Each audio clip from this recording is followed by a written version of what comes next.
The chapter is our rural governance. You can read the story later on your own. The story is very easy. तो सबसे पहला question ये है कि rural government का क्या ज़रूरत है। रूरल गवर्नमेंट मतलब जो गांव में विलेज पंचायत वगैरह होता है, इस तरह से और भी दूसरा है, इन सब का क्या ज़रूरत है। बात यह है कि अगर जैसे कोई भी छोटा मोटा प्रॉब्लम होता है, हर चीज़ के लिए हम लोग एक बड़े ऑर्गेनाइजेशन में या बड़े जगह पर जाकर कंप्लेन करेंगे तो वो लोग हम लोगों का बात ठीक से नहीं समझेंगे। लोकल का प्रॉब्लम आसपास में बात करके ज़्यादा बेटर सॉल्व किया जाता है, क्योंकि जो इंसान उस जगह पे रह रहा है वो वहाँ के प्रॉब्लम्स को ज़्यादा अच्छे से समझेगा।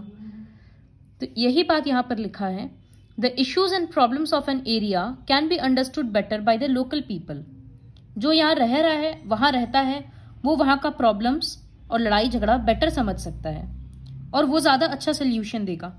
वो लोग आपस में साथ में बैठकर मीटिंग करते हैं, डिस्कशन करते हैं और प्रॉब्लम सॉल्व करने का कोशिश करते हैं।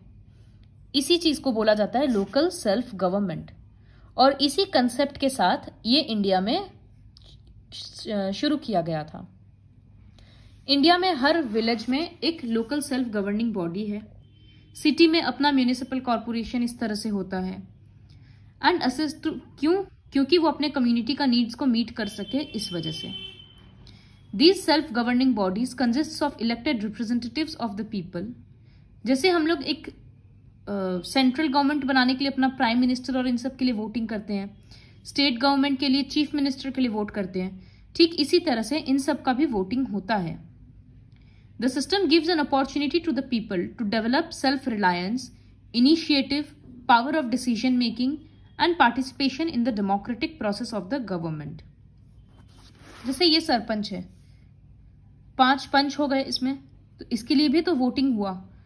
तो सब लोग अब ऑब्वियसली इन 5 पंच गांव में ही रहते हैं, तो इन सबको हम लोग एक एक इंसान अच्छे से जानता होगा। तो वोट करने के लिए कोई इसमें झूठ वूठ का कोई ये जगह नहीं है, क्योंकि सबका नेचर सब जानता है, सबका कैपेबिलिटी जानता है। तो ये सब एफिशिएंट तरीका है रूल करने का।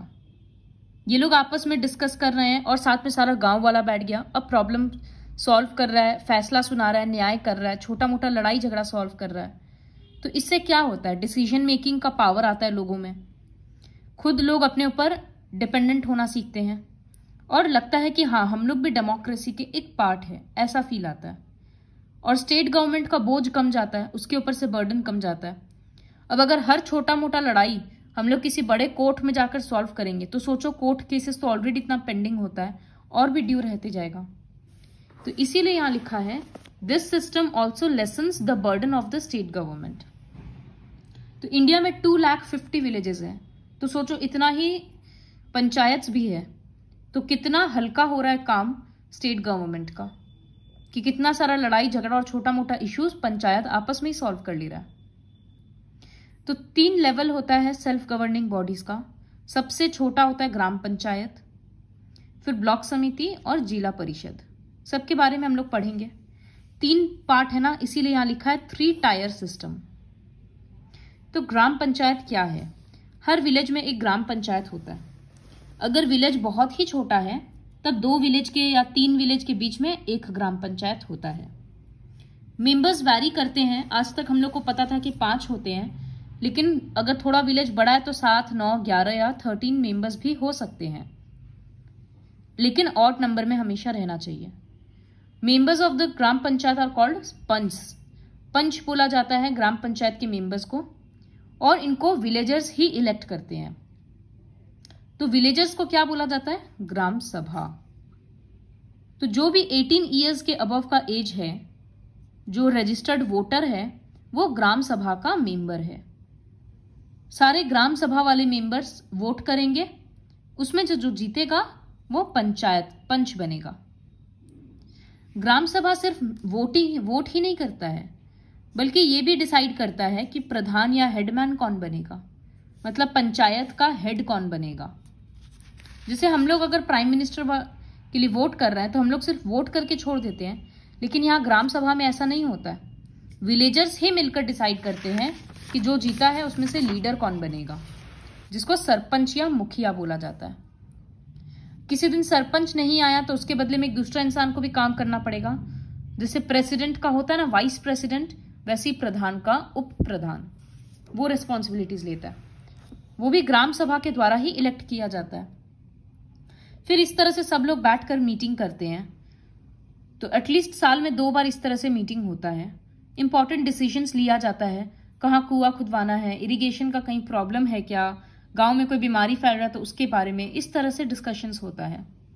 और बाद में जब सब कुछ हो गया कि हाँ ये पॉइंट्स ये काम करवाना है, तो ग्राम पंचायत अलग से मीटिंग करता है और उसके मेंबर्स ये डिसाइड करते हैं कि काम को किस तरह से लागू करना है, इम्प्लीमेंट करना है। ये लोग सब बैठकर ग्राम सभा वाले ये भी डिसाइड करते हैं कि ग्राम पंचायत का एनुअल बजट कितना होगा, मतलब कितना रुपया खर्चा किया जाएगा। तो ग्राम सभा एक डायरेक्ट डेमोक्रेसी का एग्जाम्पल है, क्योंकि हर एक गांव वाला बैठकर अपने गांव का वेलफेयर के लिए डिसाइड कर रहा है। तो ये एक बहुत अच्छा एग्जाम्पल है। ग्राम सभा डायरेक्ट डेमोक्रेसी है, ग्राम पंचायत नहीं है। So in every village panchayat there is one panchayat secretary to assist and help the elected members in the administrative work. Paper work करना होता है तो उसके लिए पंचायत सेक्रेटरी होता है। जैसे इनकम मेंटेन करना है, बर्थ रिकॉर्ड, डेथ रिकॉर्ड, ये सब चीज सब कुछ मेंटेन करना है, रुपया का ट्रांजैक्शंस, तो वो सारा काम वो सेक्रेटरी करता है। जैसे हर चीज में रिजर्वेशन होता है वैसे यहाँ पर भी होता है। SC ST और 50% सीट्स विमेन के लिए रिजर्व्ड होता है। ग्राम पंचायत का क्या क्या फंक्शन है? गांव में साफ पीने का पानी, साफ सैनिटेशन एंड पब्लिक हेल्थ और एनिमल हस्बेंड्री, मतलब एनिमल का देख रेख करना, उसके लिए जरूरत का सामान मंगवा कर देना ताकि सामान मिल, जैसे मिल्क एंड मिल्क प्रोडक्ट्स और वो सब सामान मिले। ट्रीज प्लांट करवाना, रोड्स कंस्ट्रक्ट करवाना, स्ट्रीट लाइट्स लगवाना, ये सब चीज। Supervision of work of government servants like policeman, workers of primary health centres, teachers etcetera. गांव में स्कूल है, टीचर है और हेल्थ सेंटर्स है तो डॉक्टर्स हैं, वो लोग आ रहे हैं कि नहीं, टाइमली काम कर रहे हैं कि नहीं, इन सब चीज के बारे में सुपरविजन करना। Supply of quality seeds and fertilisers, organisations of fairs and festivals, गांव वगैरह में मेला ही सब लगता है तो उन सबको ऑर्गेनाइज करना।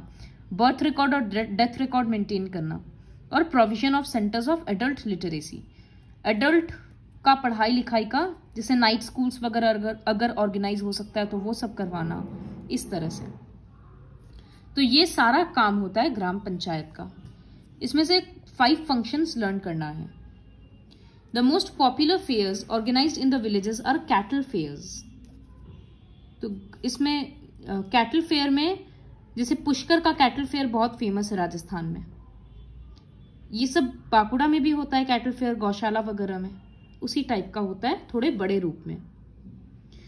तो जब ग्राम पंचायत इतना काम करेगा उसको रुपया कहाँ से मिलेगा? सीड्स मंगवा कर देना, पब्लिक हेल्थ, वॉशरूम, टॉयलेट बनवाना, ये सब चीज के लिए तो रुपया चाहिए ना। रुपया कहाँ से आएगा? तो the village panchayat gets its income from taxes on houses. कोई भी गवर्नमेंट बिल्डिंग होता है, कोई भाड़े पे लेता है तो वो टैक्स देता है। खुला जगह, कोई फील्ड है, किसी को यूज करना है शादी के लिए या किसी चीज के लिए भी तो टैक्स देना है। और गवर्नमेंट से उसको रुपया मिलता है। कभी कभी वो बैंक से लोन लेता है डेवलपमेंटल प्रोजेक्ट्स के लिए, कि रोड बनवाना है या स्कूल बनवाना है तो बैंक से कम रेट में लोन मिलता है। तो ये सब उसके सोर्स ऑफ इनकम है। नेक्स्ट, न्याय panchayat. In ancient India, the most important functions of the panchayats were to settle disputes and provide justice.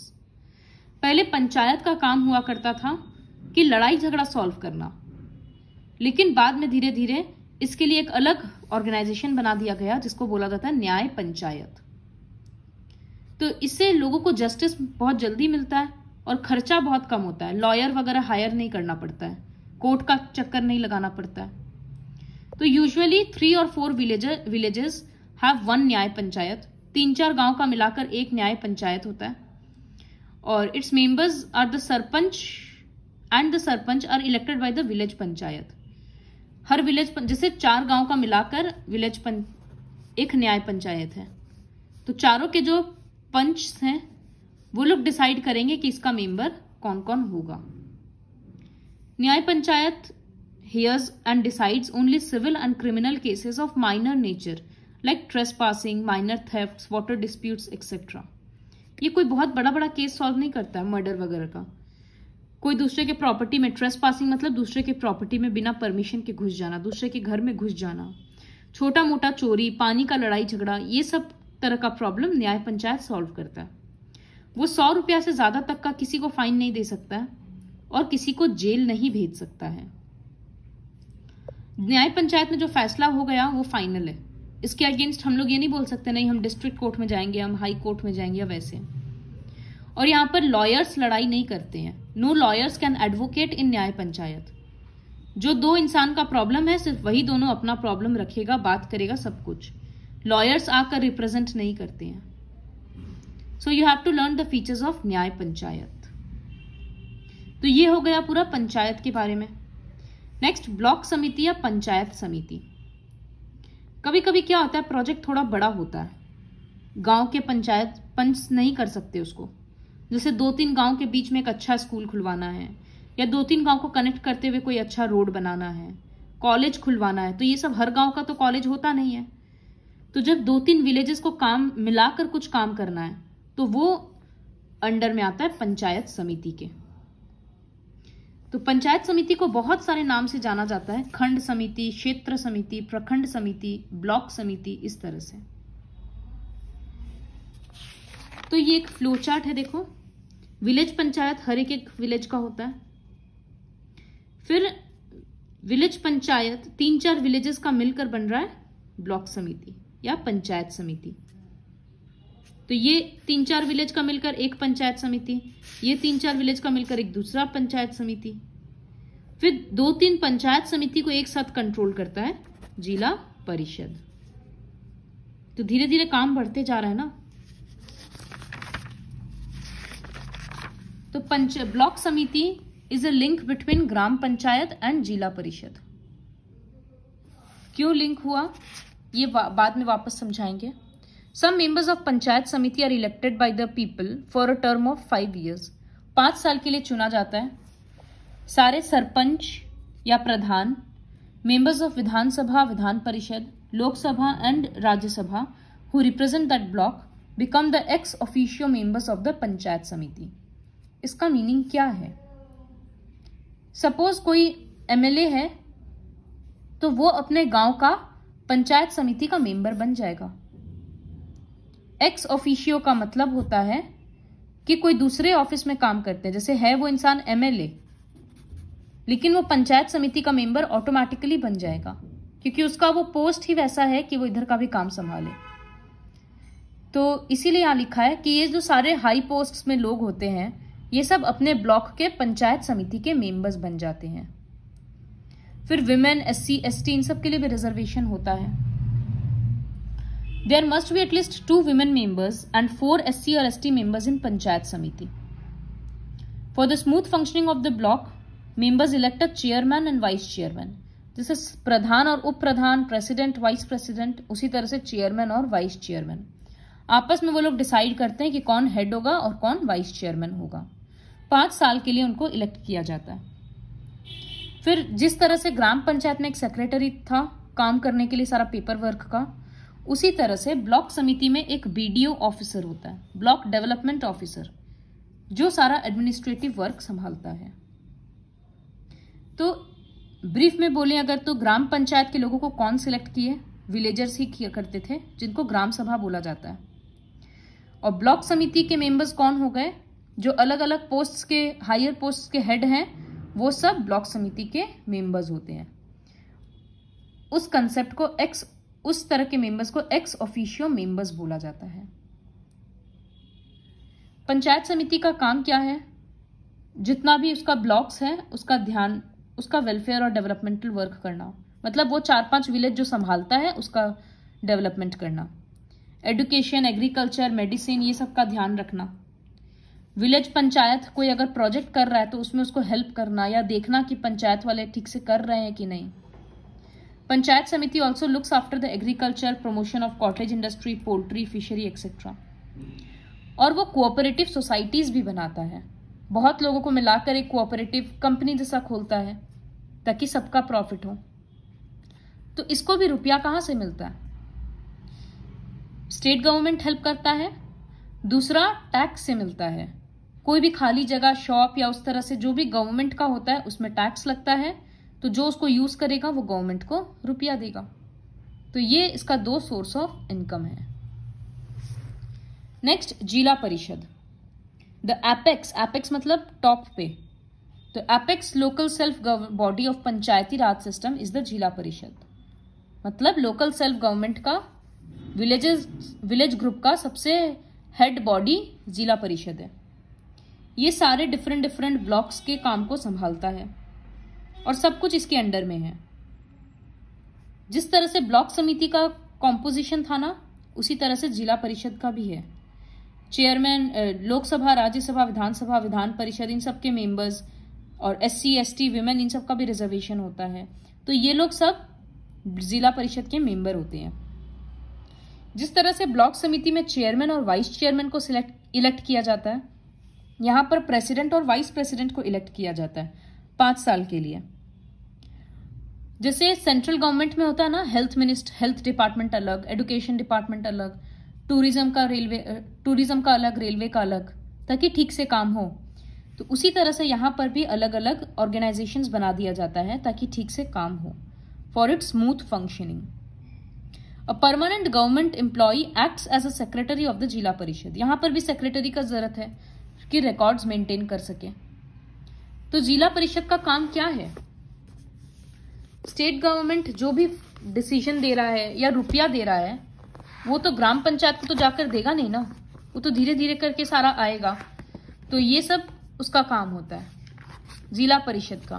This acts as a link between state government and the block committees and the village panchayat. सारे village में क्या क्या हो रहा है, हर एक village में उसका इसको ध्यान होता है। पूरे स्टेट में जितना भी विलेजेस है सबका डेवलपमेंट के बारे में पता होता है, और पूरा डिस्ट्रिक्ट का डेवलपमेंट के बारे में इसको सोचना होता है। हेल्थ, एंटरटेनमेंट, एजुकेशन, सब कुछ। 5 years प्लान बनता है कि 5 साल में ये सारा डेवलपमेंटल वर्क करना है। तो उसको इम्प्लीमेंट करने का काम जिला परिषद का होता है कि काम कैसे शुरू करे, और जो भी रुपया पैसा गवर्नमेंट की तरफ से आता है वो डिस्ट्रीब्यूट किया जाता है। तो इसका सोर्सेज ऑफ इनकम क्या है? स्टेट गवर्नमेंट की तरफ से मिलता है और रेंट मिलता है, जैसे बाकी सबका है। तो अगर ब्रीफ में बोलें तो स्टेट गवर्नमेंट है, लेकिन वो हर गांव तक नहीं पहुंच सकता। तो स्टेट गवर्नमेंट के अंदर बहुत सारा जिला परिषद है। ये सिर्फ हम विलेजेस के लिए बात कर रहे हैं। अलग अलग जिला परिषद है। जिला परिषद किसको संभालता है? अलग अलग ब्लॉक समितिज को। तो एक जिला परिषद के अंदर में बहुत सारा ब्लॉक समिति है, इसी तरह से इसमें भी है। और एक एक ब्लॉक में क्या है? अलग अलग विलेजेस है। ठीक है, वी लिख रहे हैं इस तरह से, इसका अपना विलेज, इसका अपना विलेज, और हर एक विलेज का एक एक ग्राम पंचायत। तो ये ऊपर से था पूरा डिस्ट्रीब्यूशन। अगर नीचे से बोले तो हर विलेज में ग्राम पंचायत, 3-4 विलेज का काम मिलकर करना है ब्लॉक समिति, फिर 3-4 ब्लॉक समिति का मिलकर सारा ऑर्गेनाइज करना है जिला परिषद, और अलग अलग जिला परिषद स्टेट गवर्नमेंट के अंडर में आता है। सबका सोर्सेज ऑफ इनकम वही है कि स्टेट गवर्नमेंट से रुपया मिलता है और टैक्स मिलता है। तो zila parishad acts as a link between state government and block samiti. State government जो रुपया दे रहा है वो तो जिला परिषद को दे दिया, अब परिषद वाला वो रुपया ब्लॉक समिति को दे रहा है कि तुम अपने विलेजेस में बांटो। इस तरह से काम होता है। So watch the video very carefully and read line by line the whole chapter.